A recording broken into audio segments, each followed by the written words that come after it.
वगैरह बात पूर्ण रूप में सकते हैं तो ये पुनर्जन्म हो भी चाहिए न चाहिए कोई वो मतलब न हो तो आप यही फटकार दे पाएगा तो शायद ये की बात है कि चलो ये आप निर्णय करा सके लोग कई कई शिक्षित लोग तो जिदा तो कहीं जाएगी बहुत बात में उड़ जी अटक भी होगा कि कोई कौन सा का कोई प्रमाण थे कि या जो कि वो जीव आवश्यक बात हो रही है तो ये सत्संग का माध्यम जो अगर आप दर्शन तो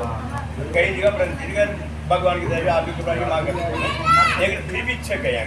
तब तो लोग कहीं से कोई बात नहीं जाता है प्रधानता दे रखी है और उनकी संसार ने अपना अंदर आप बात फरमाया संसार में तो रहो लेकिन अंदर मत गालो तो अंदर गालो कारण भी हो भाई जो दोबारा नहीं है तो जब प्रकार कर लिया भी मौज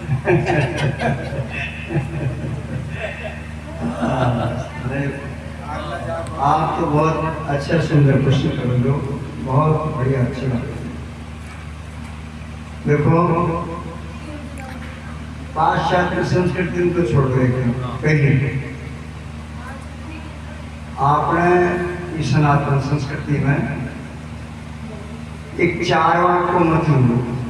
एक चारवाक ऋषि है वह पुनर्जन्म का सिद्धांत में चारवाक जो है ना वो पुनर्जन्म के सिद्धांत को नहीं मानते राक्षस भी नहीं मानते थे राक्षसों का भी मानना था आगे कुछ नहीं होता है खाओ पियो और मौज करो चारवाक का कहना था अगर कर्जा लेकर के भी घी खाना पड़े कर्जा से भी घी खाना पड़े तो खाओ आगे कोई चुकाना नहीं पड़ता है खा जाओ जितना खाना है सब चारवाक का मतलब कुछ नहीं है क्योंकि उनका मत चल चुका इसलिए हाँ चल गया ना उनका मत ऐसे ही पाश्चात्य संस्कृति में भी ये बात अंदर घुसी लेकिन हमारे सनातन प्रेमी जो है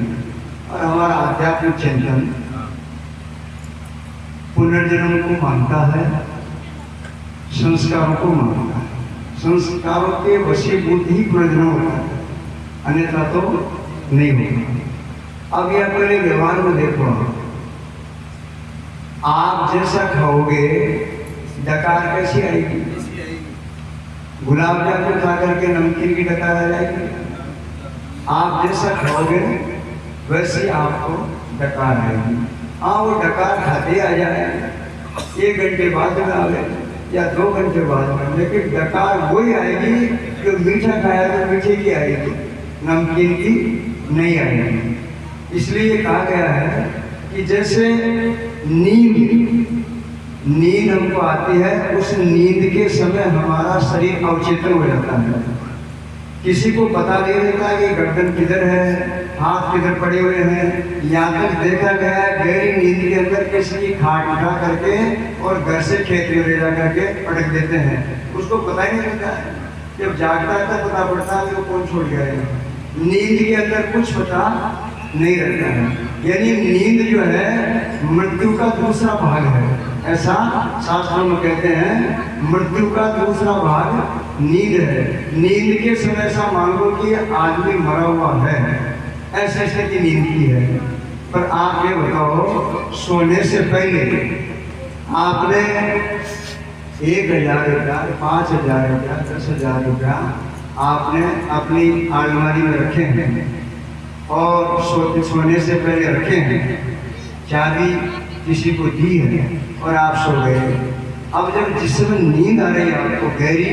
उस समय पैसों का पता है क्या पैसे लुप्त हो गए सब कुछ कोई पता नहीं है लेकिन जगाते ही आपको कोई पूछ ले पैसे कहाँ रखे हैं कहाँ बताओगे जहाँ रखे हैं वही बताओगे कि नहीं आपकी मृत्यु की स्थिति हो गई नींद के समय सब कुछ मिट जाना चाहिए भूल जाना चाहिए लेकिन नहीं भूलते हो जागते ही ऐसी स्थिति इन प्राणों की है ये प्राण जो है केवल मात्र शरीर को छोड़ते हैं मिटते नहीं है मिटते ज्ञान से हैं शरीर को प्राण छोड़ते हैं लेकिन संस्कार इनके साथ में रहते हैं और उन संस्कारों के आधार पर ही दूसरा जन्म होता है जो कि प्रमाण में राजा भट्ट का है दूसरा जन्म को हिरण का मिला ऐसा प्रमाण है। और महाभारत के अंदर वो शिखंडी जो था, शिखंडी की वजह से ही तो विष्णु पितामह की मृत्यु हुई। वो 3 दिन अंबिका, अंबालिका और 3 थी, अम्बा, अंबिका, अंबालिका, ये 3 थी। उनमें से एक को वापस कर दिया था, उसने साथ दिया था, वो वही दूसरे उस जन्म के अंदर शिखंडी बना। वही अंबिका जो थी शिखंडी बनी और विष्णु पिता की मृत्यु का कारण बनी। और देखिए वर्तमान में देखिए 6 साल का बालक, क्या उसको बिना देखे गीता के श्लोक, रामायण की चौपाइयों का अर्थ आ सकता है? 6 साल का बालक जिसने गीता ही नहीं पढ़ी, रामायण नहीं पढ़ी। अभी एक गांव है, वहाँ वो बालक पूरे 18 अध्याय, उसके श्लोक, उसका अर्थ, रामचरित मानस की संपूर्ण चौपाइयाँ और उनका अर्थ बिना देखे बोल रहा है। क्या ये पूर्व का संस्कार नहीं है? कहाँ सीखा वो है? इसलिए ऐसा हमारा आध्यात्मिक चिंतन जो है इन प्रमाणों के आधार पर। और अब मैं मेरी बात करता हूँ जो मैंने देखा है। ये तो हो गई शास्त्रों की बात। हमारे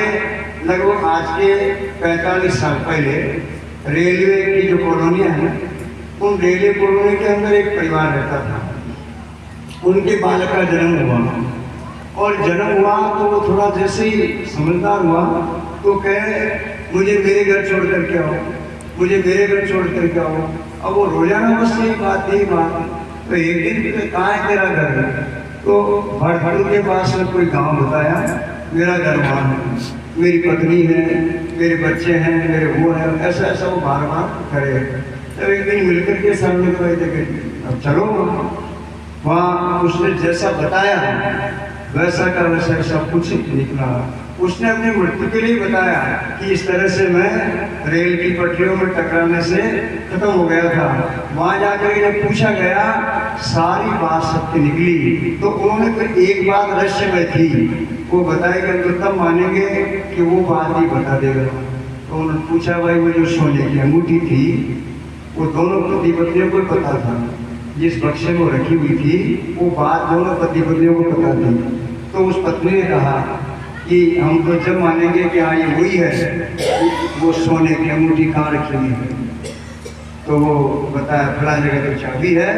और बक्से के अंदर वो सोने की अंगूठी रखी हुई है। उसने खुद ने बक्सा खोला और उस अंगूठी निकली। अब कैसे माने हैं या कैसे नहीं माने हैं कि पूर्व जन्म नहीं होता है? इसलिए ये कहा गया है कि पूर्व के संस्कारों से और उसके कर्म के अनुसार उसको योनि मिलती है, दूसरा जन्म मिलता है, लेकिन संस्कार समाप्त नहीं होते हैं। संस्कार केवल ज्ञान से ही समाप्त होते हैं। बोलो सच्चिदानंद भगवान की।